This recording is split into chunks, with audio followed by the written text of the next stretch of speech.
Swayam Prabha. Digital India. Educated India.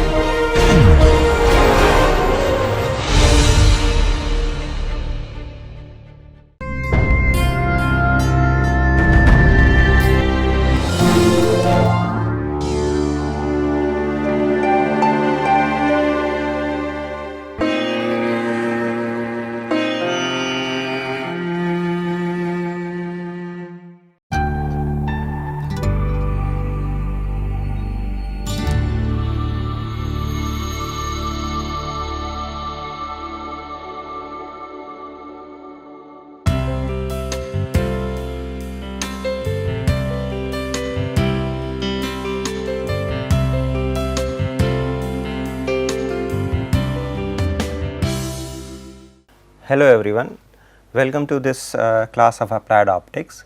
Today we will learn more about geometrical optics. In previous class we talked basics of geometrical optics. We learned about what is K, which is your wave vector, and then we learned about frequency, the definition of frequency, the definition of time period, and then we learned about angular frequency of a wave, and then we saw how to represent a wave function in complex representation. Today we will learn ray theory. In this module 1, today we will learn ray theory and Fermat principle. These parts are already covered. The introduction of geometrical optics we have done in the previous class, and in module 1 we will today learn about ray theory and Fermat's principle. Now, as discussed before, the different regimes of optics are geometrical optics, wave optics and quantum optics. In geometrical optics, we assume that wavelength, the extent of wavelength is almost 0. We neglect the finiteness of the wavelength, and this geometrical optics will talk about the part of the optics where diffraction is neglected. To understand what diffraction is, you can consider a sheet with an opening, with an aperture, and then you shine a parallel beam of light on this sheet. Then here on the screen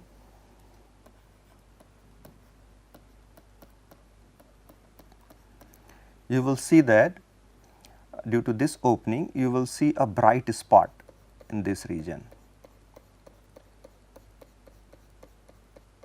Okay. Now, if you start reducing the size of this opening, then what will happen is that this bright spot will extend in the shadow region here. Okay. The extension of this bright spot in the shadow region is what we call diffraction, and this phenomena is neglected in geometrical optics. We do not consider diffraction here, and we will consider the light as a ray, and wavelength is neglected, the finiteness of the wavelength is neglected. Okay, and therefore, the geometrical optics is defined as the field of optics where finiteness of the wavelength is neglected. And this regime of optics can be studied using Fermat principle. Okay, in next slide we will learn what a Fermat principle and how does it governs the geometrical optics. Now, according to this principle, the ray will correspond to that path for which the time taken is an extremum in comparison to nearby paths. What it says is that suppose we have 2 points A and B given in space. A ray which starts from point A may travel to point B following infinite many paths. Suppose one of the path is given by C. Suppose this path which is given by a curve C represents one of these paths. Another path is represented by this dashed line, and which we name as curve C prime. C prime represents the dashed path, and continuous line line is represented by curve C. Now, let us assume, or let us assume that in this path AB on curve C, there is a infinitesimally small part of the curve which we call as ds. Okay. Now, let us calculate the time which a ray takes in traversing this infinitesimally small curve which is ds. Now, this time can be calculated once we know the speed and refractive index of the medium in which the ray is travelling. Let us assume the refractive index of the medium is n. Okay, then the speed of the ray in this medium would be c by n, which is written here. Okay, and therefore, if you want to calculate the time spent by the ray in travelling the length element ds, then this can be given by this relation, and which is ds by c by n, where d tau represents the elemental time which the ray takes in covering distance ds. This relation can be written as n into ds by c. Okay, where n is a refractive index of the medium and c is the speed of the light in vacuum. Now, once we know the time which a ray takes in traversing distance ds, then we can also calculate the time the ray takes in traversing the whole curve path C. Okay, and now the whole time can be calculated by assuming several such small length element along curve C. Okay. Now, suppose there are very large number of these length elements, and then we can calculate the time for each of these length element, and then we can sum them up. Now, once you sum them up, this will give you the total time the ray will take in traversing path C. This total time would be given by tau, and which would be equal to 1 by c sigma over n I ds I, where ds I is the path length element for a strip I, where I is any random strip, and ds I is the associated path length, and n I is the refractive index of that the medium within that strip. Okay, I repeat, we choose a random strip, a random part, a random length element along the curve C. In this random length element, the length of this curve is dsi. The refractive index of the medium within this length element is ni, and we call this element, or we name this element as ith element. Now, to calculate the total time, we will have to sum over all these I elements, all the elements. Therefore, we are summing over n I ds I. Okay, and I runs over the number of elements, total number of elements. If the number of elements are very huge, then we can replace this summation with an integration. Okay, where this integrations runs from point A to point B along this curve C. Okay, and this dsi would then be replaced by ds, ni would be replaced by n, and the summation is, as I said, is replaced by integration. Okay, and this is how we can calculate the total time which a light ray takes in covering the whole distance from A to B along the curve C. Okay, now, in this formula, n ds is the optical path length. ds is the distance, n is the refractive index. If you multiply n with ds, it will give you optical path length.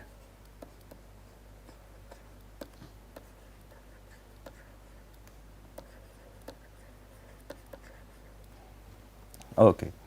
Now, as I said, if a ray start from point A and goes to point B, it may take many paths. And the question is, the fundamental question is, which path the ray will prefer. And as per the Fermat principle, the ray will prefer the path for which the time taken is extremum. What does extremum mean? Extremum means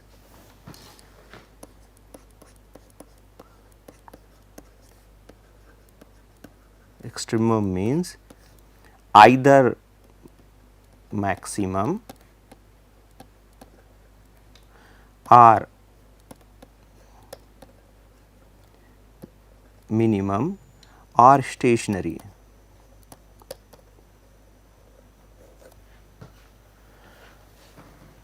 Okay. Now, we have this integration. Okay, C is a constant, therefore, we are removing it from our further calculation. We are just interested in optical path length, and the question is which path the ray should follow. Fermat principle says it will follow a path for which the time is extremum. Okay. Now, here if this particular path is extremum, if the C is extremum and next to C path there is another path which is C prime, which is slightly varied from C and which is not extremum, then any variation from path C will give you 0 here. The variation path C should be 0 as per the Fermat principle. Okay. And if for a given path this variance is 0, that particular path would be chosen by the ray, and this is what Fermat said. Now, as an application of this Fermat principle, or we can say that we will understand the reflection and refraction under the light of these this Fermat principle. To understand the phenomena of reflection, let us first consider a mirror, which is designated by Mn, a line Mn, and this dark line is our mirror. A ray starts from point A and then it falls on the mirror, and then after falling on this mirror it goes to another point B. Point A is the start point and point B is finishing point. Now, there are multiple paths the ray may follow. The one path is A, P, B. Other alternative path may be A, Q, B. Again the same question, which path the ray should follow. Now, to understand this, we will again resort to Fermat principle. Okay. But to really understand what exactly is happening here and how to decide whether a particular path is extremum or not, let us assume a point A prime on the other side of line Mn, and this distance is equal to this upper distance. What I mean to say is that the distance AR is equal to the distance A prime R. Okay. Now, if A prime is mirror image of A, then the rays which are starting from point A will also appear at to start from point A prime, and these are the two possible rays which we discussed. These are the two possible paths which we discussed. Okay. And of course, the shortest path would be the path for which this line is a straight line, and therefore, A prime A, A prime P B, which is a straight line, would be the shortest path, which is an extremum, and therefore, it follows the Fermat principle, it satisfies the Fermat principle, and this path would be the extremum path, and this is the path which the ray will follow. And another important point is that if you want to prove this fact geometrically, then what you have to do is that we will calculate the optical path length. Now, how to calculate the optical path length in this case?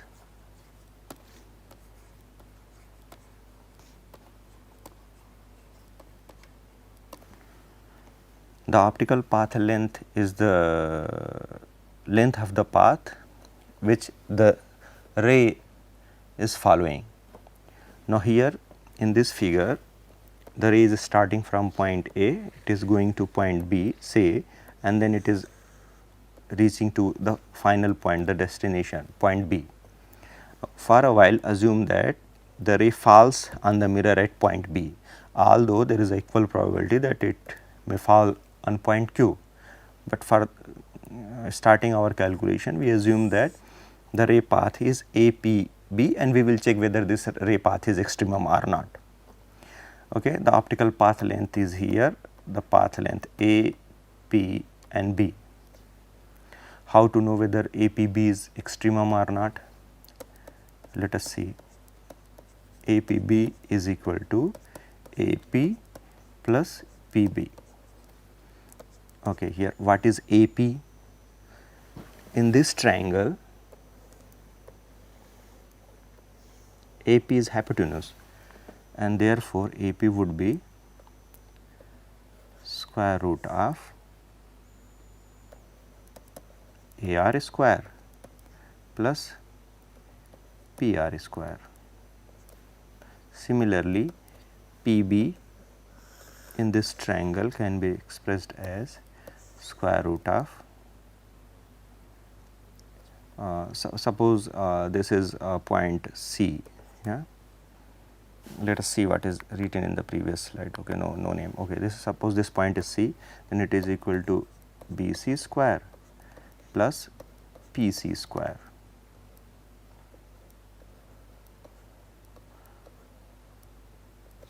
Okay. Now, what is AR square and PR square? AR square is equal, AR is equal to H, therefore, AR square would be H square, and PR is X, therefore, PR square would be equal to X square. Similarly, here BC is again equal to H. Okay.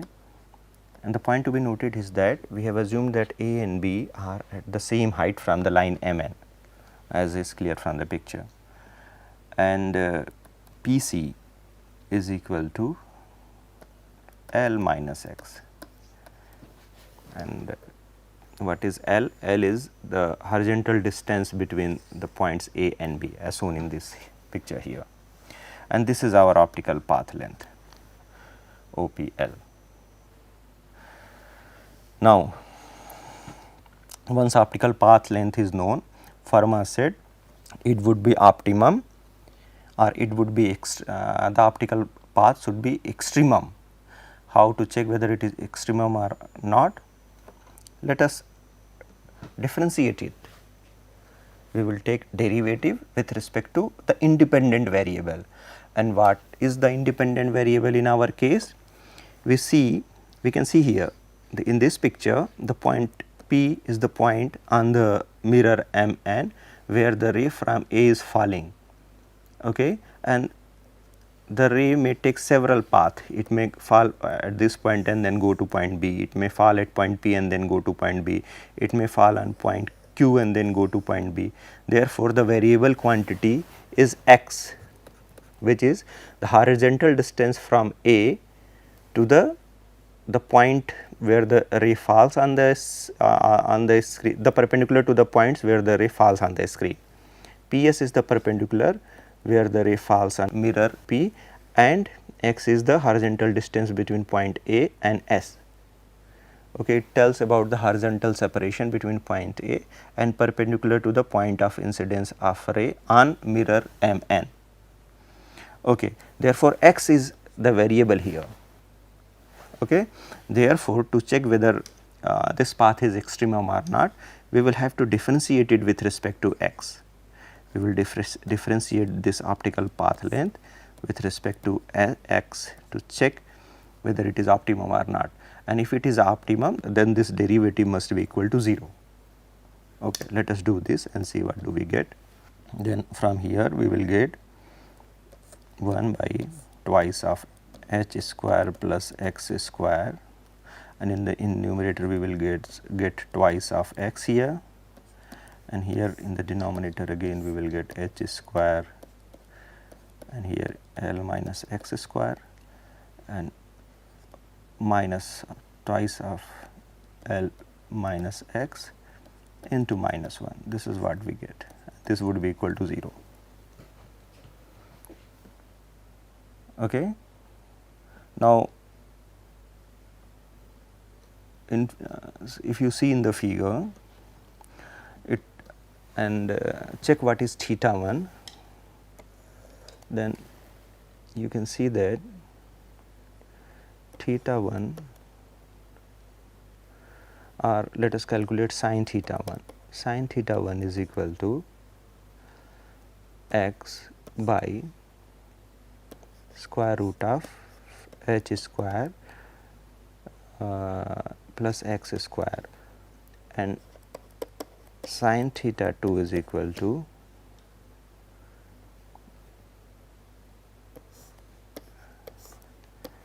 h square plus L minus x whole square, and in the numerator for theta 2 this is the hypotenuse, and hypotenuse is equal to h square plus L square, and this perpendicular is L minus x.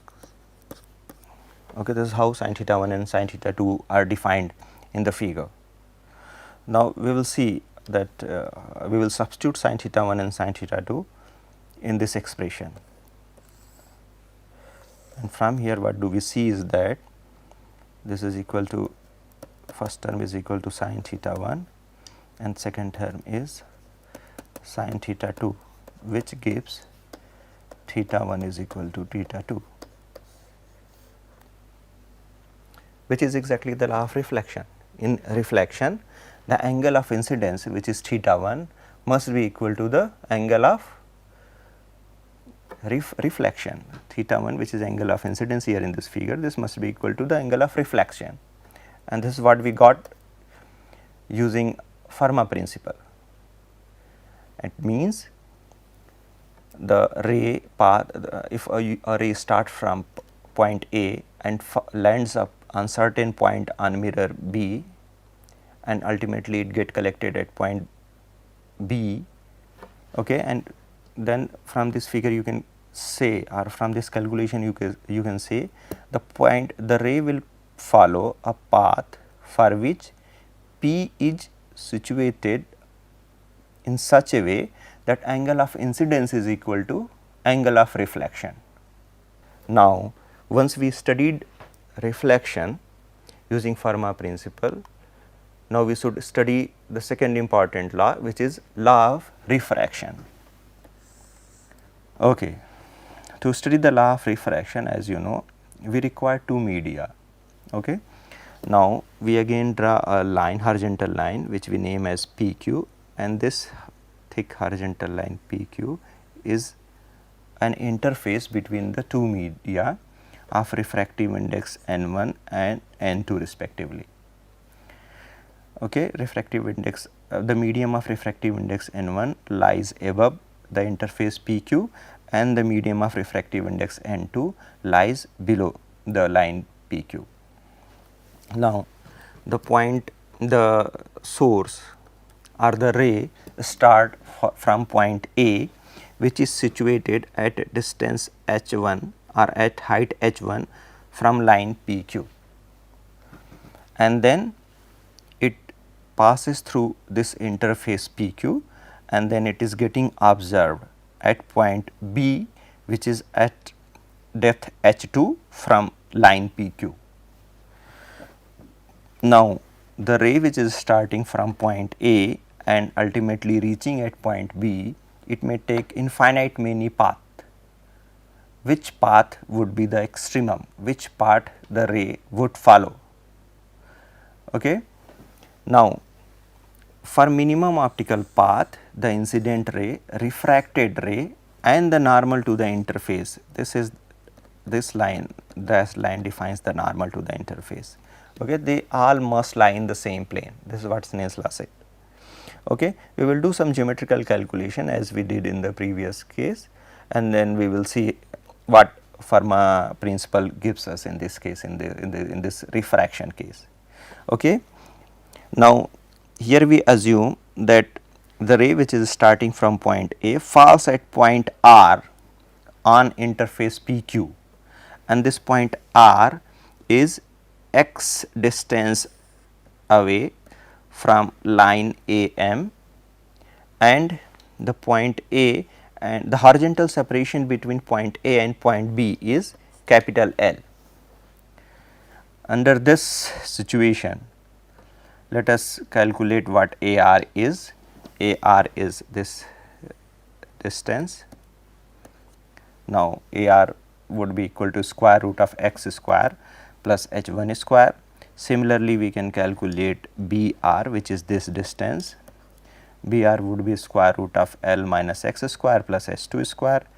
Once these two distances are known, we can calculate sine of theta 1 and sine of theta 2, where theta 1 and theta 2 are angle of incidence and angle of refraction respectively. Okay. Once theta 1 and theta 2 are known, then we can move forward for calculating the optical path length as we did in the last slide.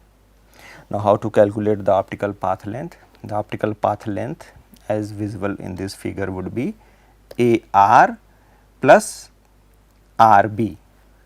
Okay.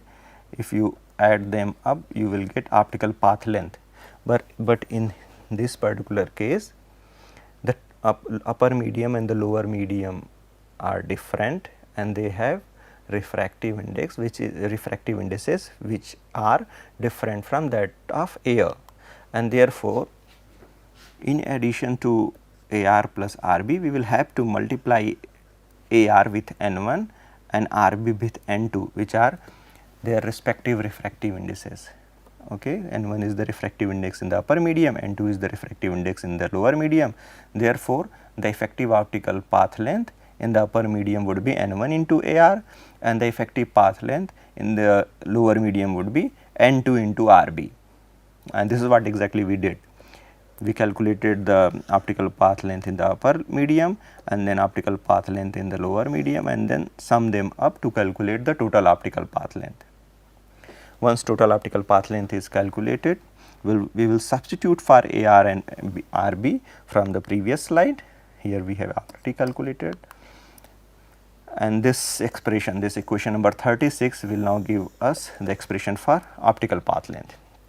Now, we will resort to Fermat principle, which says that if you take the time derivative, if you take the derivative of the optical path length with respect to the variable which is x here. Yeah, you can see in this figure x is the variable here, because the point R may vary depending if you vary the path which the ray takes, then the point R will vary, and therefore, x is the variable. And this is why we will differentiate the optical path length with respect to x, and as per the Fermat principle, this differentiation must be equal to 0, and once you do this, you will get equation number 37. Okay. And we have already calculated the expression for sin theta 1 and sin theta 2, and if you substitute for this and this quantity, then you will get this expression. And this is nothing but Snell's law. N1 sin theta 1 is equal to N2 sin theta 2, or sin theta 1 upon sin theta 2 is equal to n2 by n1. It means that the ray will follow a path for which this relation holds. Yeah, and therefore, it is again established that Fermat principle is capable of deciding the path of the ray. Now, suppose instead of having only two media, we have a huge number of layered media. Okay, suppose we have n1, n2, n3, n4, n5, n2 is here, n3 is here, n4 is here, and so on. Then this same Snell's law can be written as n1 sin theta 1 is equal to n2 sin theta 2 is equal to ni sin theta I, and so on and so forth. Okay, this is a generalized form. Okay, therefore, we may say that ni sin theta I is a constant if you keep varying the refractive index in a layered manner in one direction only, then ni sin theta I would be constant. And what type of constant is that? It is invariant. Yeah, it is invariant of ray path. Okay. Now, once it is done, we will now see this, what is the application of this ray invariant quantity. Okay. Now, suppose as we discussed in the previous slide, we have layered media of different refractive index. Okay. The lowermost medium has refractive index n1, and then upper one has refractive index n2, a bit upper one has refractive index n3, n4, n5, and so on. And refractive index is varying only in vertical upward direction. Okay. Under this particular case, we can derive a ray equation which will tell the curve which our ray will follow. How to derive this? Now, here as I said before, n1, n2, n3 and n4 are the refractive indices of different layer medium, and this is the ray which will follow a particular path following a Snell's law, or we can derive such a equation for the ray path if the thickness of these this layered mediums are very small. Okay, and if these thicknesses are very small, then instead of having this discrete ray path, we can rather draw a continuous curve which represents the ray path. Now, suppose in vertical direction we have x axis, and in the horizontal direction we have z axis. Then a small element of ray path may be represented by ds, and it will be slanted at angle theta with respect to the horizontal direction. Okay, and we may say that along horizontal direction the horizontal component would be dz and the vertical component would be dx of this length element ds. Okay. Now, we define now a quantity which is n x cos theta x, and this quantity would be ray variant. As discussed before, how can this quantity be a ray invariant? Now, if we launch a ray and then we draw a perpendicular at each interface, then this angle would be the angle of incidence and this angle would be the angle of refraction. In this medium, the second one, this angle would be the angle of incidence and this angle would be the angle of refraction. Now, suppose this is phi 1, this is phi 2, this is again phi 2, and this is phi 3, and so on. Then ni sin phi I would be invariant. Okay. Ni sin I phi, as discussed in this previous slide, it would be constant, it would not vary. Okay. Now, if we write this invariant, which we call ray invariant in terms of cosine, then it would be written in the following form: Ni cos theta I. What is theta? Theta is this angle. This is theta 1, this is theta 2, and so on, the other side of phi. Phi plus theta is equal to 90 degree. Okay. Then this would be your invariant. Okay. And if this refractive index variation is only in one direction, as I said before, and the thickness of different layers are very small, then instead of writing this invariant quantity in discrete form, we can write it as a continuous variable. Therefore, we may write it as n function of x and cos theta, where theta is a function of x. Okay. Where is a very slow, there is a very slow variation in the refractive index along x direction. Okay. And then we define a quantity which is beta tilde, which says that this nx cos theta x is ray variant, and this is the invariant of ray path. Once this is defined, then we can calculate the path length, the infinitely small path length along this ray path, and this is using this diagram we can say that ds square would be equal to dx square plus dz square. Okay. After a little bit of mathematics, we will get this relation, and from the figure we can see that cos theta would be equal to dz by ds. Okay. Once and we know that cos theta is also related to beta tilde, which is ray invariant. Therefore, cos theta may equivalently be written as beta tilde upon n function of x. Okay. Now, using this, equation 39 may be written as dx by dz whole square is equal to n square by beta tilde minus 1. This is ray equation.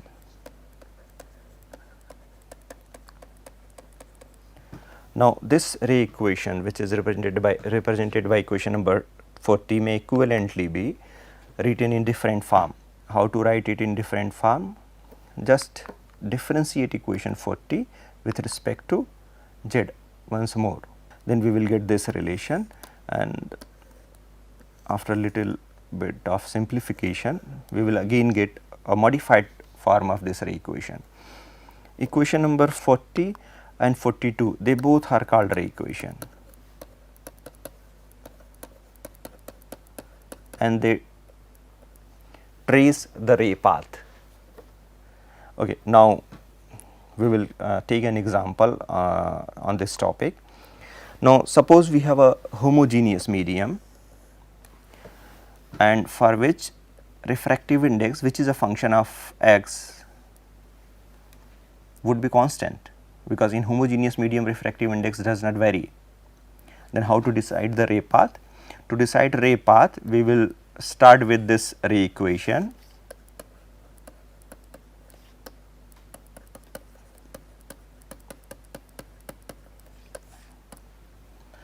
Okay. Now, since n is independent of x, therefore, this term would be 0, and therefore, right hand side of the ray equation would be 0. This is what we are now left with. After substituting n is equal to 0, we will get d square x upon dz square is equal to 0. Now, if you solve this equation, how to solve this? Integrate it twice, then ultimately you will get a equation which is x is equal to az plus b, where capital A and capital B are constants, and this is a equation of a straight line, which says that in homogeneous medium the ray would follow a straight line, which is quite obvious. This is what we observe in our daily life. Okay. If light a torch, then the ray which is emanating from the torch will go in a straight line. Okay. It means that things are correct here. Okay. Now, this is all for today. I end my lecture here with a ray equation. Thank you for your patience.